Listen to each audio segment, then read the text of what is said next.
გამარჯობა მეგობრებო. არ შემეძლო უბრალოდ ეს ახალი ამბავი და ეს ციტატა თქვენთვის არ გამეზიარებინა. უბრალოდ მართლა მაინტერესებს რას ფიქრობთ. ესე იგი, ხილბოსტნეულის ასოციაციის თავმჯდომარე გამოვიდა BMG-ზე და მოყვა რომ გამორიცხულია რომ ხილბოსტნეულზე არ გაიზარდოს ფასები.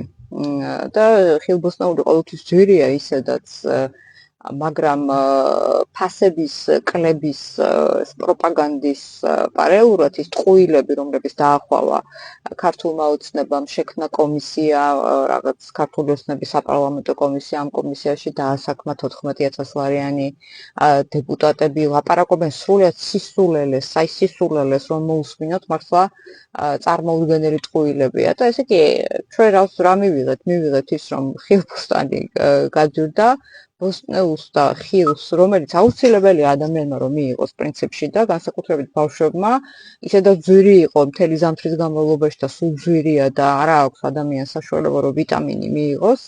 აი ამ კონტექსტში კიდევ უფრო აიწევს ფასები, ჩამოთვლილია რაღაც მიზეზები, რომელიც წესით უნდა გაითვალა თუ რაღაც ელემენტარული პასუხისმგებლობა გაგაჩნია ადამიანების მიმართ, მაგრამ ეს პასუხისმგებლობა ქართულ ოცნებას არ აქვს და მხოლოდ საკუთარ ფუფუნებაზე ზრუნავს. სად არის ფასები, დაკლებული ფასები, რომელსაც შეპირდა ქართული ოცნება ქართულ ხალხს. ესეთი ფასები არ არსებობს, ფასები იწევს და ამის მაგალითები ჩვენ გვაქვს ყოველდღიურად. მე მართლა მაინტერესებს, ანუ სად ნახეთ თქვენ გაიაფებული პროდუქტი?